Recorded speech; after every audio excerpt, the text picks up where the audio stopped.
오늘 우리에게 해주시는 말씀은 사무엘상 30장 1절에서부터 6절까지 보겠습니다.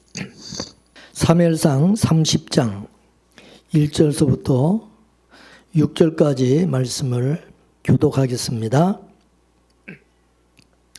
다윗과 그의 사람들이 제3일에 시글락에 이를 때에 아밀렉 사람들이 이미 남방과 시글락을 침노하였는데 그들이 시글락을 쳐서 불사르고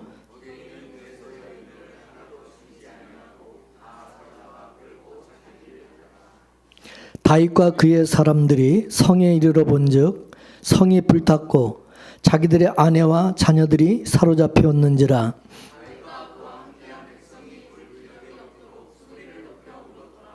다윗의 두 아내 이스라엘 여인 아히노암과 갈멜 사람 나발의 아내 되었던 아비가일도 사로잡혔더라.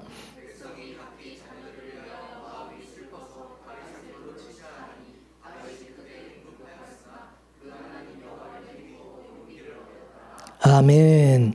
다윗은 하나님께 묻지도 않고 블레셋으로 망명을 했다가 이스라엘과의 전쟁에 나가 싸우게 될 위기 가운데서 하나님께서 블레셋 방백들을 사용해서 전쟁에 참여하지 못하도록 막으셨어요.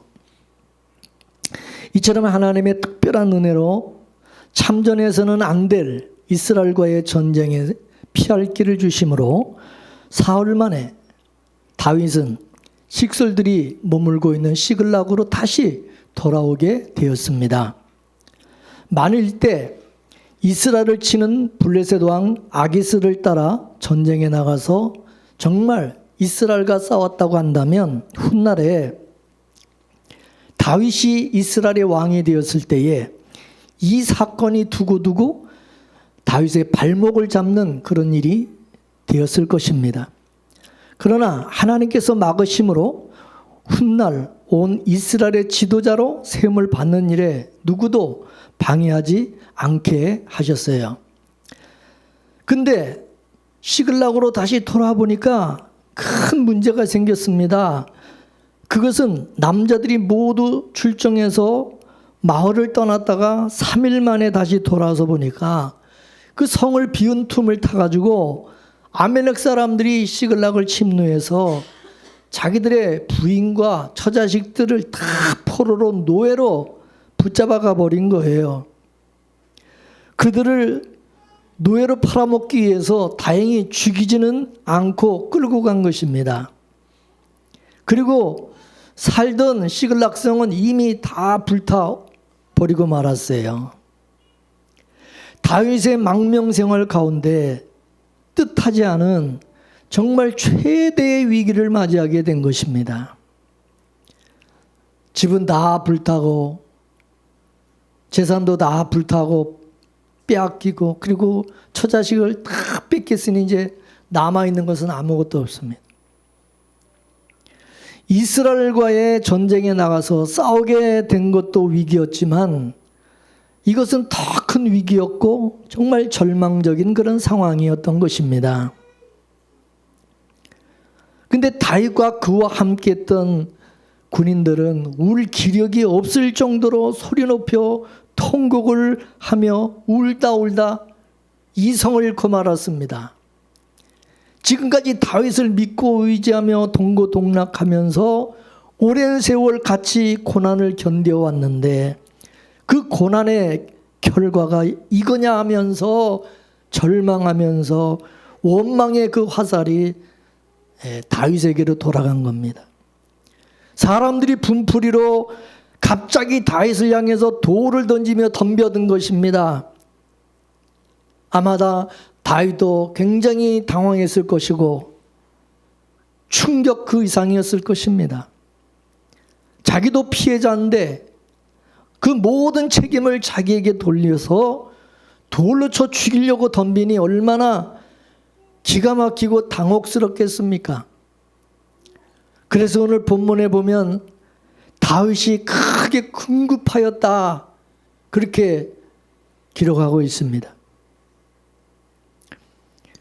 애초에 블레셋으로 온 것도 잘못된 결정이었고, 그리고 블레셋 시글락 성에 이렇게 머문 것도 그것도 잘못된 것이었다는 것을 깨닫고 그 책임을 다윗에게 물은 것입니다.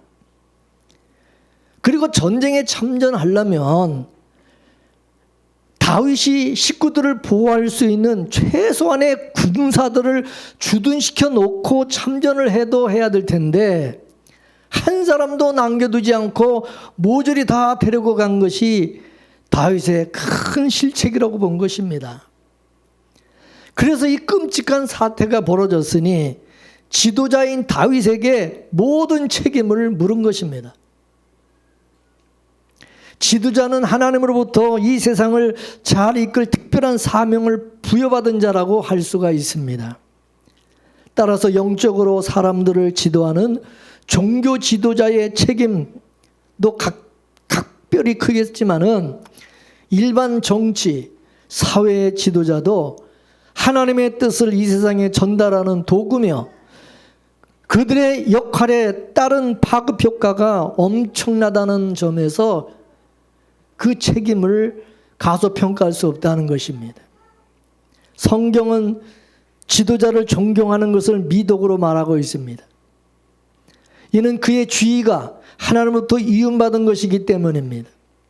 따라서 지도자는 국가 또는 자신이 속한 단체의 법 질서 내에서 백성들로부터 복종을 요구할 권리를 가집니다. 또한 그는 사회의 안정과 공공의 이익을 위하여 특별한 법적 조치 등을 발동할 수도 있습니다. 그러나 권리를 가진 자는 그에 대응하는 의무도 지니고 있습니다. 지도자 역시 자신의 영향권 내에 있는 사람들에게는 물론이지만은 그 권위를 허락하신 하나님에 대하여 져야 될 책임이 막중하다는 것입니다. 그래서 하나님께서 심판을 행하심에 있어서 많이 맡긴 자에게는 많은 것을 요구하신다고 하신 겁니다. 누가복음 12장 48절을 보겠습니다. 시작. 무릇 많이 받은 자에게는 많이 찾을 것이요 많이 맡은 자에게는 많이 달라 할 것이니라. 아멘. 여러분, 하나님께서 지도자를 엄하게 다루시는 이유는 그들의 책임이 일반 백성들보다 크기 때문입니다. 목자들, 지도자들은 백성을 하나님께 잘 인도하며 보살피며 백성들이 믿음 안에서 평안과 풍성한 삶을 누릴 수 있도록 도와줄 책임이 있습니다. 그러므로 백성들의 타락의 원인은 1차적으로 지도자들에게 있다고 볼 수 있습니다. 이스라엘의 타락과 심판을 받게 된 일에는 분명 백성들의 어리석임이 원인이 있었습니다. 그러나 이스라엘이 타락하게 된 가장 큰 원인은 부패한 종교 지도자들 때문이었던 것을 우리는 성경을 통해서 알 수 있어요. 그들의 잘못된 영적 지도는 이스라엘을 심판과 패망으로 이끌었던 것입니다. 이스라엘의 타락을 이끈 사람들은 여호와의 신앙을 지탱하는 두 축인 선지자들과 제사장들이었습니다. 거짓 선지자들은 거짓 계시로서 백성들을 미혹했습니다. 타락한 제사장들은 제물을 탐하며 이스라엘의 하나님께 형식적이고 위선적인 제사를 드리도록 부추겼습니다. 타락한 종교 지도자들은 백성들을 그릇된 길로 인도했습니다. 그러면서 자신들의 죄를 고발하고 지적하는 의인들과 선지자들을 핍박하고 죽였습니다. 어느 분야든지 이 지도자들의 역할은 큰 것입니다. 지도자 한 사람의 실수와 타락은 개인의 일탈로 끝나지 않고 여러 사람들에게 미친다는 겁니다. 그래서 지도자를 위해서 기도하라고 말씀하신 것이고, 특별히 영혼을 인도하는 책임을 맡은 지도자들을 위해서 기도해야 된다고 한 것입니다. 어떻든 다윗은 그 긴박한 위기 상황에서 어떻게 했습니까? 앞에서 이스라엘과의 피할 수 없는 전쟁의 위기 가운데서 하나님께서 피할 길을 주심으로써 벗어나게 된 경험을 한 이 다윗은 하나님을 바라보게 되었습니다. 그리고 그 하나님으로 인하여 힘을 입게 되고, 그리고 아멜렉 족속을 추격하여서 가족들을 하나도 잃어버리지 않고 모두 되찾는 은혜를 얻게 되었다고 하는 것이 오늘 본문의 내용인 것입니다. 근데 사실 이 사건의 전말은 그 근원을 따지고 올라가 보면은 하나님께서 사울왕에게 아멜렉 족속을 다 진멸하라고 명령했을 때에 죽이지 않고 남겨둔 것 때문에 오늘 이 사단이 벌어지게 된 것입니다.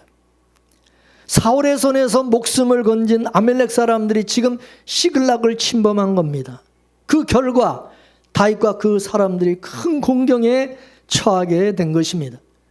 만일 사울왕이 하나님의 명령에 순종했다고 한다면 지금의 이 환난을 겪지 않아도 될 일인 것입니다.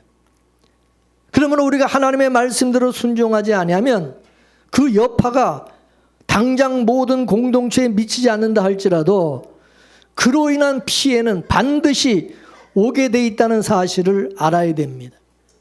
죄의 대가는 반드시 치른다고 하는 것입니다. 그러므로 지금 순간의 위기를 모면하기 위해서 혹은 사울왕처럼 욕심을 채우기 위해서 하나님의 뜻에 순종하기보다 불순종의 길을 갈 때에, 또는 하나님보다 사람들을 두려워해서 그래서 불순종하게 될 때 그로 인한 막중한 고통과 손해가 따라온다는 사실을 알아야 된다는 것입니다. 물론 정황상 우리가 처한 형편이나 사람들과의 관계 때문에 말씀에 반하는 길을 갈 수 있어요. 물론 순간의 위기를 모면하고 눈앞의 이익을 쫓아 선택할 수도 있습니다. 그렇지만 그것으로 인하여서 얻는 이익보다는 불순종으로 인한 손실과 아픔이 더 크다는 것을 여러분 우리는 잊어서는 안 되는 것입니다. 사울은 욕심과 사람들의 의중을 더 중히 여겨 아멜렉을 진멸하라는 하나님의 명령을 따르지 않았어요. 그 결과 자신의 왕권을 잃는 처지가 되었고 아들 요나단을 포함한 사울의 아들들도 다 죽임을 당케 되었다는 사실입니다. 그와 같이 남편의 잘못 때문에 아내와 가족들이 고통을 겪게 되고 아내의 잘못으로 인해서 남편과 가족들이 어려움을 겪게 되고요. 자녀들의 잘못으로 부모가 어려움을 겪게 되고 목사의 불순종 때문에 많은 성도들이 아픔을 겪게 되는 것입니다. 따라서 우리는 나의 순종으로 주변에 있는 많은 사람들이 복을 누리는 그런 은혜가 있기를 원합니다. 근데 여기 하나 의문점이 있어요. 다윗이 하나님의 도우심으로 이스라엘과의 전쟁에서 돌아오게 하셨는데 왜 이번에는 하나님이 막아주지 않으시고 이렇게 처참하게 당하게 하셨느냐는 거예요. 예? 은혜를 주시려면은 다 주시든가. 예? 여기에는 다윗에게 깨닫고 훈련시키고자 하시는 하나님의 뜻이 있다는 겁니다. 하나님의 말씀에 불순종한 결과가 나중에 어떤 결과를 낳는지 온몸으로 확실하게 경험하게 하신 것입니다. 그리고 다윗은 10여 년의 세월을 하나님만 의지하며 사울의 추격을 받으면서도 믿음으로 견디고 헤쳐나오면서 하나님께서 지켜주시고 보호하심을 경험했음에도 불구하고 한순간에 낙심하고 믿음이 약해져서 부정적인 생각에 사로잡혀 자신의 판단대로 블레셋 아기스에게로 망명을 함으로 사울왕의 추격은 피했지만은 그로 인해서 더 어려운 상황을 맞이하게 되었다는 겁니다. 그리고 급기야는 아기스를 도와 자기 민족과 싸워야 되는 곤란한 그런 상황까지 들어가게 된 겁니다. 그러나 다행히 하나님께서 피할 길을 주셔서 그 전쟁에서는 빠질 수 있었지만은 이번에는 자기가 지키려고 데려온 모든 사람들이 아멜렉 사람들에게 포로로 잡혀가게 되었고 그로 인하여 부하들의 반란 사태까지 겪게 된 것을 다윗은 깨달은 것입니다. 이 모든 결과는 다윗이 하나님께 묻지도 않고 자신의 생각대로 아기스에게 방명한 자신의 잘못된 선택에 대한 하나님의 질책이라는 사실을 깨닫게 되었을 것입니다. 그리고 자기가 할 수 있는 일은 자신의 주관적인 판단과 생각대로 처신하는 것이 아니라 이제는 오직 하나님만 바라보고 의지하는 길이라는 사실을 깨닫고 정신을 차리게 되었던 겁니다. 그리고 이렇게 하나님께서 깨닫게 해주시는 것은 자기에게 회개할 수 있는 기회를 주시고 믿음을 회복해 하시고자 하심이라고 생각하므로 다시 믿음으로 주님을 바라보고 의지함으로 인해서 힘을 얻게 되었던 것입니다. 그런데 불행 중에 다행인 것은 뭐냐? 아멜렉 사람들이 부녀들과 아이들을 한 사람도 죽이지 않고 끌고 갔다는 거예요. 만일 블레셋 사람들이 남아있던 부녀들과 아이들을 전부 다 죽여버렸다면 이거는 영영이 돌이킬 수 없는 일입니다. 그러나 한 사람도 죽이지 않고 사로잡아 가기만 했다는 것은 다시 되찾아올 수 있는 희망이 있다는 것입니다. 그리고 자신이 하나님께 묻지도 않고 잠시 믿음에서 떠나 그런 참담한 결과를 가져왔지만 하나님을 바라고 의지하면 하나님께서 은혜를 주셔서 한 사람도 잃지 않고 회복케 하실 것이라는 믿음을 가지게 된 것입니다. 그래서 다윗은 하나님 여호와를 힘입고 용기를 얻을 수 있었던 것입니다. 하나님께서 힘과 용기를 주신다는 것은 지식적으로 누구나 다 알고 있어요. 그런데 실제로 그 하나님 여호와를 힘입고 다윗과 같이 용기를 얻고 기적처럼 용기 100배에서 문제를 헤쳐나가는 그런 사람이 있는가 하면 그 위기 때 털썩 주저앉아 버리고 절망하며 주님을 찾지도 않고 의지하지도 않고 그런 사람들도 있다, 그것입니다. 하나님을 바라고 의뢰함으로 힘을 얻어야 함을 몰라서가 아니에요. 그것이 신앙으로 내면화되지 않으면 실제적인 절망적인 상황과 위기에 처했을 때에 그 믿음이 아무런 힘을 발휘하지 못한다는 거예요. 다윗은 시편 18편 29절을 보게 되면 내 하나님을 의지하고 담을 뛰어넘나이다, 그렇게 고백했어요.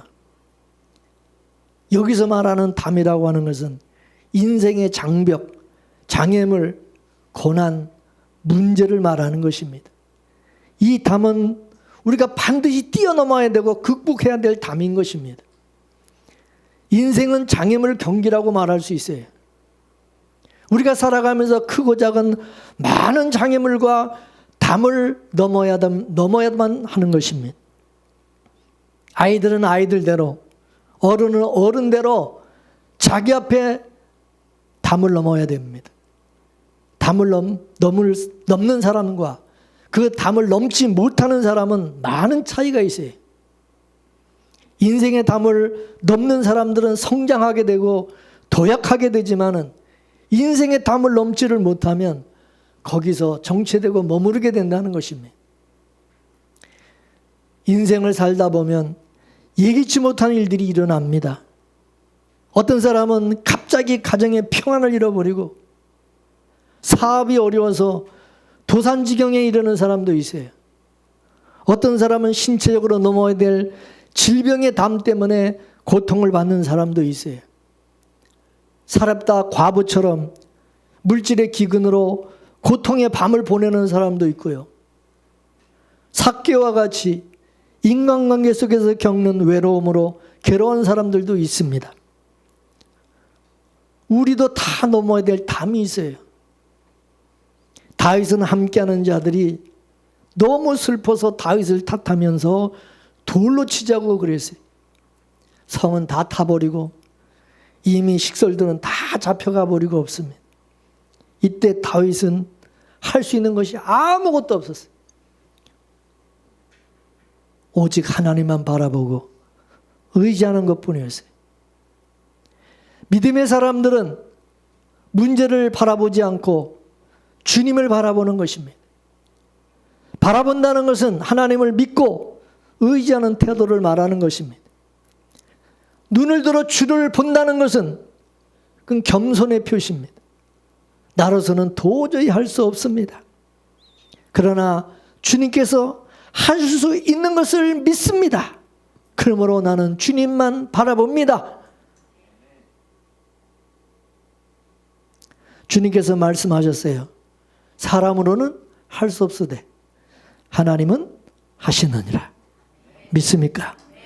이스라엘 백성들이 여러분 애굽을 떠나 약속의 땅을 향해서 나가고 있는데 홍해가 다 가로막혀 있어요.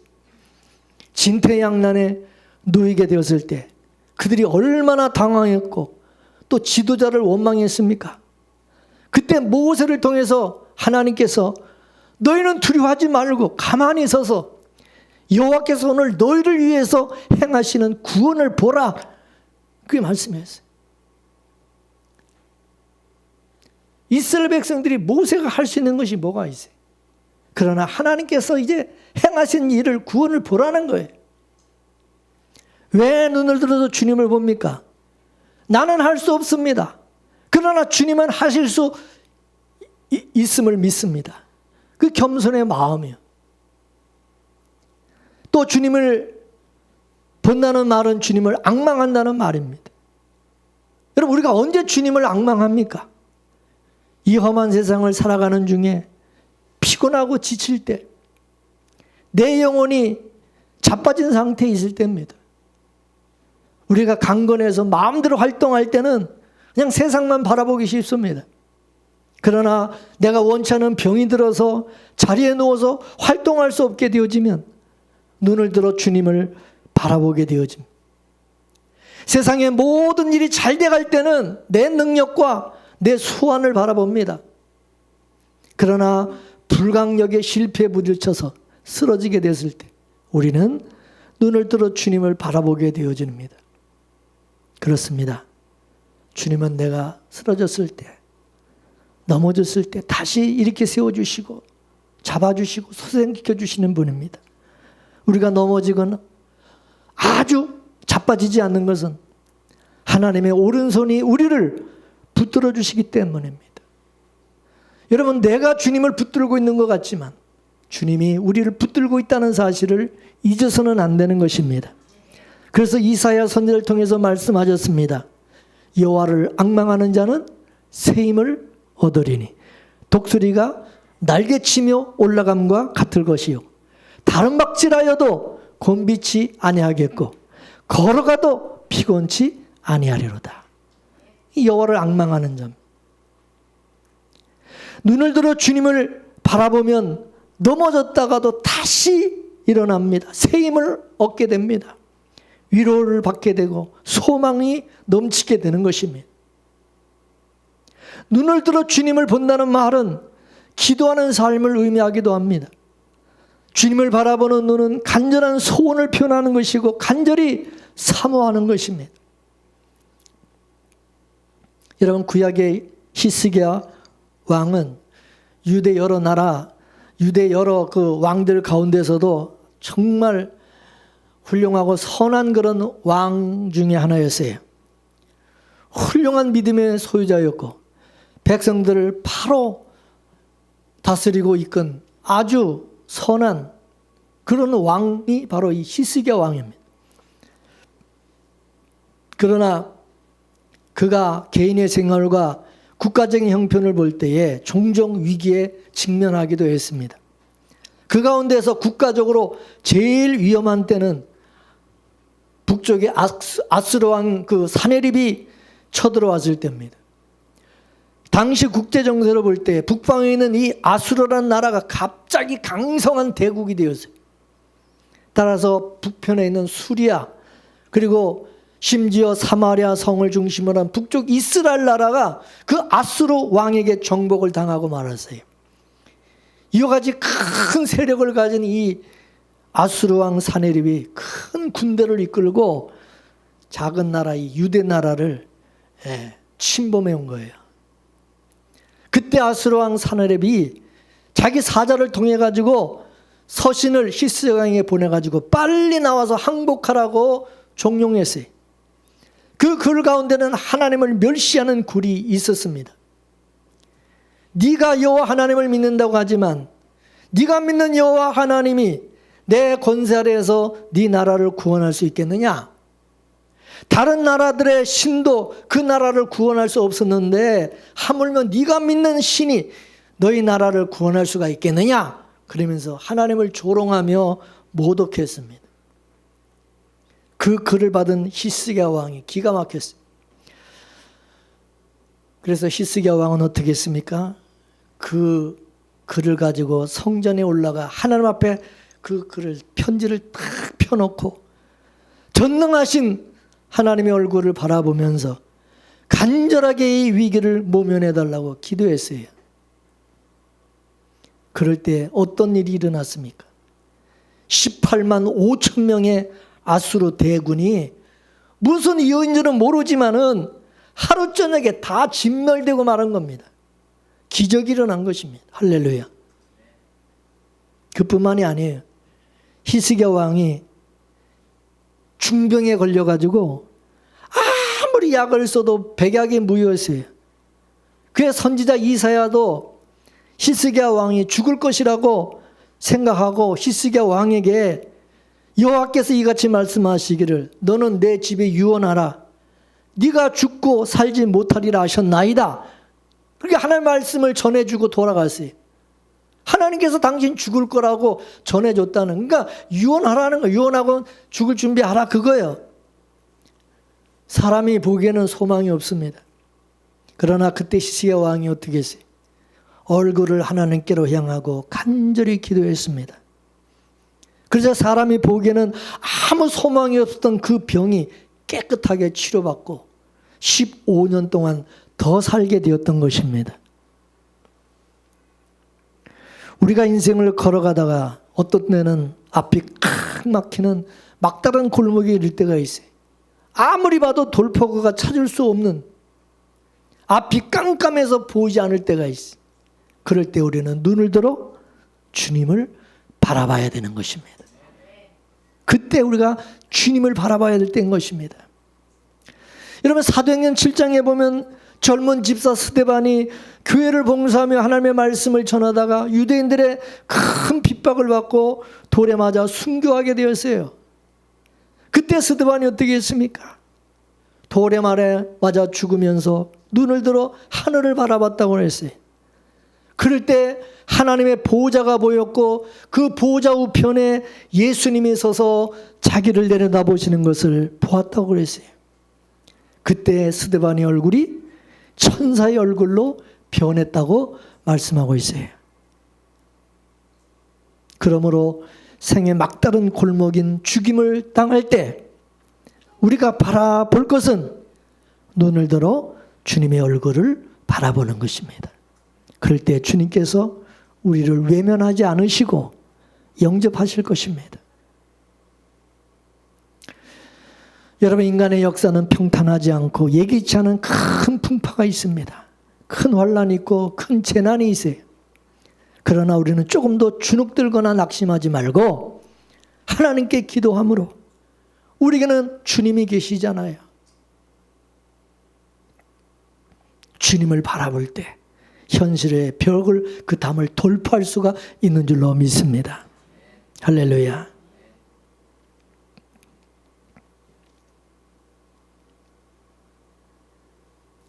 아까 조금 전에 불렀던 세상 일에 실패했어도 너는 낭망하지 마라. 내가 너를 도우리라. 내가 다시 너를 일어서게 하리라. 지난번 우리 교회가 월엄동에 있을 때 그 절망적인 그런 상황에 놓였을 때 저는 그때 오늘이 마지막 주일 예배라고 생각하고 예배를 드렸어요. 오늘이 여기서 드리는 마지막 주일 예배다. 이 성전에서 드리는 마지막 오늘 또 주일 예배다. 근데 또 그 마지막이라고 생각했는데 그 다음 주일도 또 그 다음 주일도 하나님이 또 연명해 주시고, 그때 이 찬양을 많이 불렀는데 그때 이 찬양을 부르면서 얼마나 눈물을 많이 흘렸는지 몰라요. 위로가 됐기 때문에. 그렇다. 주님만 바라보자. 근데 그 절망의 그 순간이 지나고 하나님께서 오늘 여기까지 인도해 주신 것입니다. 시편 8편 1절에 다윗은 나의 힘이 되신 여호와여, 나의 힘이 되신 여호와여, 내가 주님을 사랑합니다. 그렇게 고백한 것을 볼 때에 하나님이 다윗에게는 큰 힘이었고, 그래서 하나님께 다윗은 기도했던 것입니다. 아기스에게 망명을 하고 아기스를 따라서 이스라엘을 치러 갈 때는 하나님께 기도하지 않고 묻지도 않고 나갔는데, 이번에는 하나님께 물었어요. 하나님이 함께 하시면 시험당할 즈음에 피할 길을 내서 넉넉히 이기게 될 것을 믿었기 때문입니다.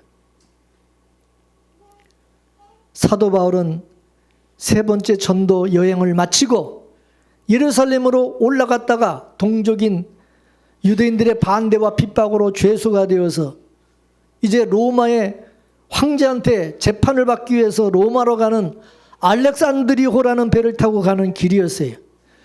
그 배는 276명이라는 사람들이 타고 있었어요. 근데 항해 중에 유라굴로라는 대풍을 만나서 겨우 목숨을 견디는 시련을 겪게 되었어요. 그런데 이 유라굴로라는 풍랑을 피할 수 있는 길이 있었어요. 사도행전 27장 10절에서 11절까지 보겠습니다. 시작. 말하되 여러분이여 내가 보니 이번 행선이 화물과 배만 아니라 우리 생명에도 타격과 많은 손해가 있으리라 하되 백부장이 선장과 선주의 말을 바울의 말보다 더 믿었더라. 276명의 사람들은, 또 백부장은 하나님을 믿는 바울의 말보다 믿음이 없는 선장과 선주의 말을 더 믿고 사도 바울의 말을, 경고를 무시했다는 겁니다. 선장은 인간의 경험과 지식을 믿는 사람이었고, 선주는 물질의 위력을 믿는 사람이었습니다. 그런데 이들의 경험과 그 지식의 결과가 어땠습니까? 처음에는 아주 순풍이었습니다. 아무 일도 일어나지 않았어요. 사도 바울이 한 말이 괜히 그 하는 소리고 쓸데없는 그런 소리라고 그렇게 생각할 정도로 너무나도 순풍이었어요. 사도행전 27장 13절 말씀을 보겠습니다. 시작. 남풍이 순하게 불매 저희가 득이한 줄 알고 닷을 감아 그레데 해변을 가까이 하고 행선하더니. 그렇습니다.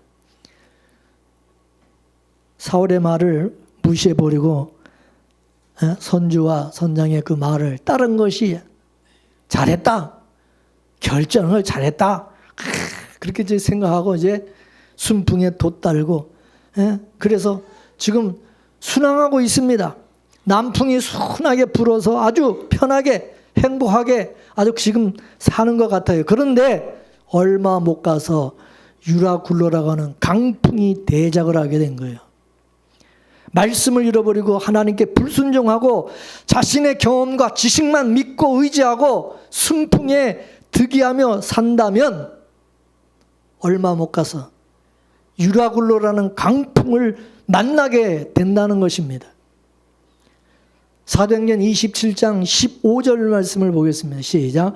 배가 밀려 바람을 맞추어 갈 수 없어 가는 대로 두고 쫓겨가다가. 그리고 18절 19절 시작. 우리가 풍랑으로 심히 애쓰다가 이튿날 사공들이 짐을 바다에 풀어버리고 사흘째 되는 날에 배의 기구를 저희 손으로 내어버리니라. 여러 날 동안 해와 별이 보이지 아니하고 큰 풍랑이 그대로 있음에 구원의 여망이 다 없어졌더라. 그렇게 믿었던 물질과 그들의 지식과 경험을 바다에 다 버리고 이제는 의지할 것이라고는 아무것도 하나도 없게 된 겁니다. 그래서 14일 동안 2주 동안 해도 볼 수 없고 별도 볼 수 없는 칠흑 같은 암흑바다에서 먹지도 못하고 구원의 여망이 없이 그냥 풍랑에 떠내려간, 그냥 휩쓸려 시달렸다는 겁니다. 여러분, 이게 물질 문명인 거예요. 인간의 경험과 지식의 결과인 겁니다. 인간의 죄는 풍랑을 불러오고, 풍랑은 고통과 시련의 멀미를 가져오는 것입니다. 그러므로 인간의 기술이나 경험이 세상을 구원할 수가 없고, 돈으로 믿음을 대체하거나 능가할 수 없다는 것을 알아야 됩니다. 근데 이 모든 것의 잘못은 백부장이 하나님의 말씀을 가벼이 여기고 사울의 말보다는 선장과 선주의 말을 들은 데 있었던 겁니다. 여러분도 혹시 하나님의 말씀보다 사람의 경험이나 삶의 수단이나 인간의 처세, 방법론을 더 믿지는 않습니까? 그런 방법이 일시적으로는 잘 될 수가 있어요. 그러나 문제는 그 결과라는 것입니다. 얼마 못 가서 유라굴로라는 광풍이 대작하는 것처럼 자신의 경험과 지식으로 해결할 수는 불가역적인 인생의 광풍인 유라굴라를 만나게 된다는 겁니다. 그때는 속수무책이라는 거예요. 이런 유라굴라 대풍의 위기에서 실제적인 구원자는 선장도 아니고 백부장도 아니고 선주도 아니고 죄수였지만은 하나님의 사도인 바울이었던 것입니다. 22절에서 25절까지 또 말씀을 보겠습니다. 22절 25절 시작. 내가 너희를 권하노니 이제는 안심하라. 너희 중 생명에는 아무 손상이 없겠고 오직 배뿐이리라. 나의 속한 바 곧 나의 섬기는 하나님의 사자가 어젯밤에 내 곁에 서서 말하되 바울아 두려워 말라. 내가 가이사 앞에 서야 하겠고 또 하나님께서 너와 함께 행선하는 자를 다 내게 주었다 하였으니 그러므로 여러분이여 안심하라. 나는 내게 말씀하신 그대로 되리라고 하나님을 믿노라. 할렐루야. 구원의 여망이 전혀 보이지 않는 절망적인 깜깜한 밤 속에서도 23절에 보면 하나님의 말씀을 듣는 사람, 하나님을 믿는 사람이 있다고 하는 것입니다. 오늘날 보면 똑똑한 사람들이 너무나도 많아요.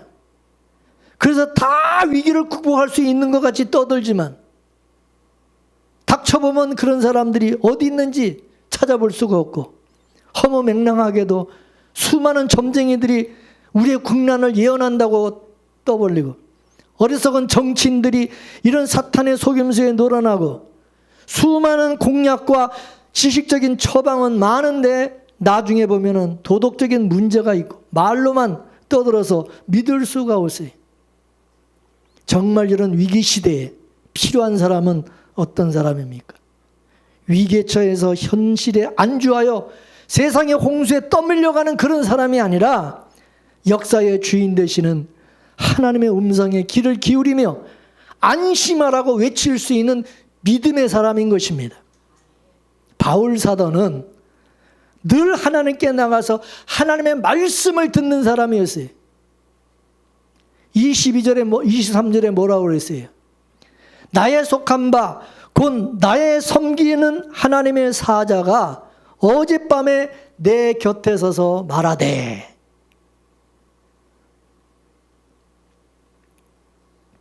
여러분, 하나님은 아무에게나 말하지 않습니다. 하나님의 말씀에 하나님께 귀를 기울이고 하나님을 바라보고 하나님의 말씀을 듣고자 하는 자에게 말씀하시는 겁니다.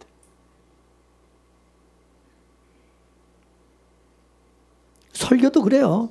설교 시간에 딴짓하고 졸고 앉아있는 사람들에게는 하나님 말씀 안 해요. 또 깨닫게도 안 해요. 마음이 딴 데가 있기 때문에. 들을 기가 없기 때문에. 하나님의 말씀은 아무나 듣는 게 아니라 들을 기가 있는 자가 듣는 거예요. 바울이 너희 중에 생명에는 아무 손상이 없겠고 오직 배뿐이니라. 그러므로 여러분이 안심하라. 그렇게 위로하고 용기를 줄 수가 있었던 것은 여러분 바울의 경험에서 하는 얘기입니까? 늘 바울 곁에서 말씀하시는 하나님을 바라봤기 때문입니다.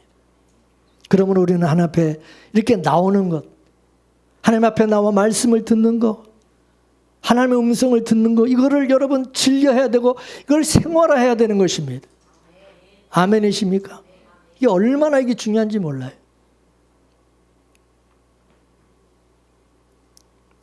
밤이 맞도록 그물질을 했지만 한 마리 고기도 잡지 못했던 갈릴리 바다에 실패한 베드로는 깊은 데로 가서 그물을 내리라. 그래서 고기를 잡으라는 주님의 말씀을 들었어요. 그리고는 선생이요, 우리가 밤이 맞도록 수고하였을 때 얻은 것이 없지만은 말씀에 의지하여 그물을 내리리다. 그리고 그물을 내렸을 때 어떻게 되세요? 만선이라고 하는 결과를 얻게 된 것입니다. 누가복음 24장에 보면 또 엠마로 내려가던 두 제자가 실망하여 삶의 의미와 가치관을 상실한 채 슬픈 기색을 띠고 내려갈 때 옆에 서서 예수님께서 말씀을 풀어 먹여주실 때 그들의 심령이 뜨거워져서 예루살렘으로 다시 올라가게 되었다고 그렇게 말씀하고 있어요. 여러분, 사도 바울이 어떤 사람이요? 믿음의 사람인 것입니다. 25절에 그러므로 여러분이 안심하라, 나는 내게 말씀하신 그대로 되리라고 믿는 사람이다. 이게 할렐루야. 예. 여러분, 믿음이라는 것은 막연한 상상력을 믿는 게 아니에요. 철학적이거나 사색적이거나 관념적으로 무엇을 스스로 만들어내는 긍정의 믿음. 예? 그게 믿음이 아닌 것입니다. 믿음은 뭐예요? 하나님을 믿는 거예요. 하나님의 말씀에 기초하여서 말씀대로 되리라고 믿는 것입니다. 하나님의 시각과 하나님의 방법, 하나님의 전능성, 하나님의 권능과 하나님의 지식, 하나님의 인격, 하나님의 선하심과 하나님의 언약의 말씀을 믿는 것입니다. 그러므로 믿음의 사람은 아무리 천지가 바뀌고 세상이 변한다 하도 변하지 않는 말씀을 믿고 살아가는 사람인 것입니다. 그런 사람은 흔들림이 없어요. 여러분은 정말 하나님의 말씀대로 되리라고 믿습니까?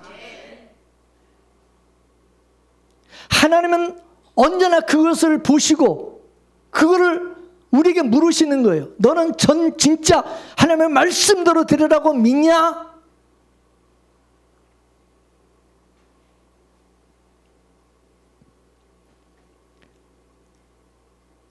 나사로의 무덤 앞에서 예수님께서 마리아에게, 마르다에게 그렇게 물었죠. 정말 말씀대로 나사로가 살아날 줄로 정말 믿냐? 실제적인 그 상황 속에서, 그런 상황에서 진짜 말씀대로 되리라고 믿는 믿음을 가진 자가 돼야 된다 이것입니다. 근데 그때 하나님의 말씀은 다 사라져버리고 생각도 안 나고 그냥 우왕좌왕하면서 당황하고 그냥 절망하고, 그 믿음의 사람이 아닌 것입니다. 믿음의 사람은 그래서 히브리서 13장 6절의 말씀처럼 그러므로 우리가 담대히 말하되 주는 나를 돕는 자이시니 내가 무서워하지 아니하겠노라. 사람이 내게 어찌하리요? 담대히 말할 수 있는, 하나님은 약속하신 말씀을 반드시 이루십니다. 그러나 그 과정은 우리가 다 이해할 수가 없어요. 우리가 이해할 수 없는 방법으로 하나님이 이루시기 때문에 모든 것이 합력하여 선을 이루신다. 그렇게 말씀하는 거예요. 할렐루야. 그러므로 하나님의 방법으로, 우리 생각과 우리 방법이 아니라 하나님의 방법으로 하나님께서 이루시기 때문에 절대 실망하지 말라. 인내하고 참고 기다리는 거예요. 끝까지 하나님을 신뢰하는 믿음이 우리에게 필요한 것이고 말씀의 인도를 받는 우리의 삶이 되어야 된다고 하는 것입니다. 그러므로 우리에게 뜻하지 않는 그런 일이 일어나거나 고난과 위기가 다가왔을 때 하나님의 말씀에 귀를 기울이고 기도와 간구로 하나님 앞에 나가며 약속하신 그 말씀을 믿고 담대하게 살아가는 저와 여러분 모두가 되기를 주의 이름으로 축원합니다. 축원합니다. 말씀 생각하면서 우리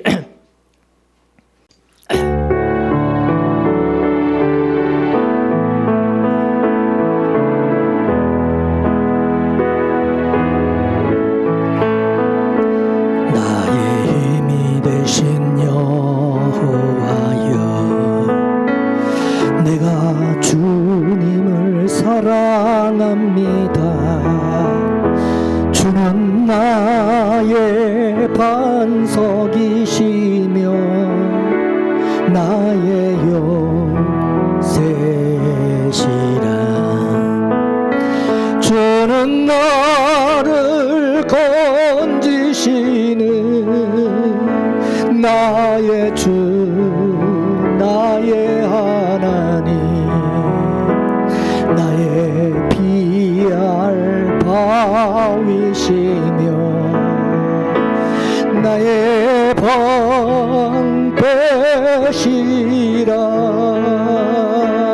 나의 하나님,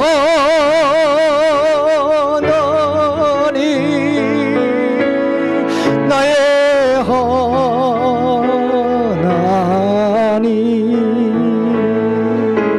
구원의 뿌리시여 나의 선송이라.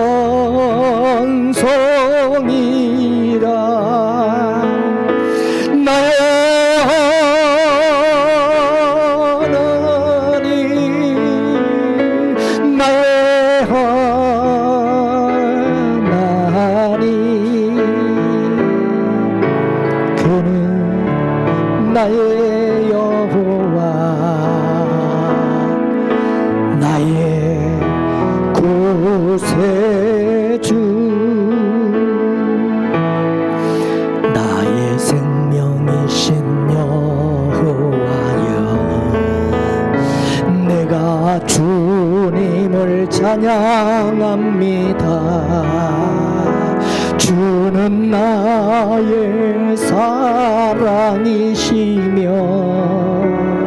나의 의지시라. 주는 나를 이끄시며 주의 길 인도하시며 나의 생의 목자 되시니 내가 따르리라.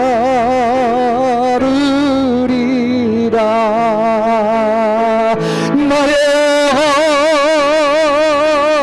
하나님,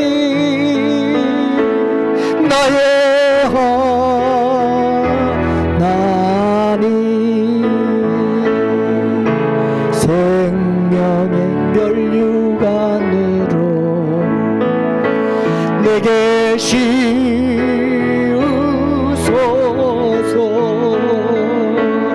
나의 하나님, 나의 하나님,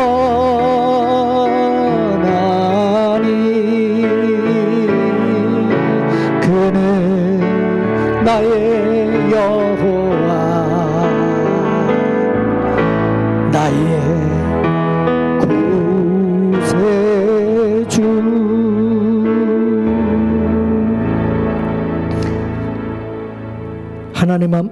하나님께서 나의 아버지 되심과 예수님께서 나의 구주 되심과 성령께서 나의 보혜사가 되심을 너무너무 감사드립니다.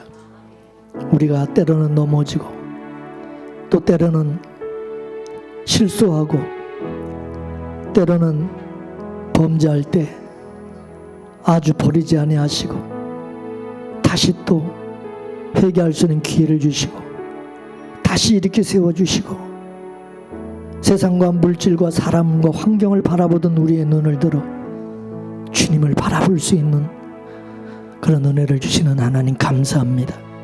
오늘도 주 앞에 나와 주의 말씀을 듣게 하시고 우리로 하여금 정신 차리고 생명의 주가 되시고 구원의 주가 되시는 주님만 우리가 바라보며 살아갈 수 있도록 또 오늘도 이끌어 주시고 권고해 주시니 감사드립니다.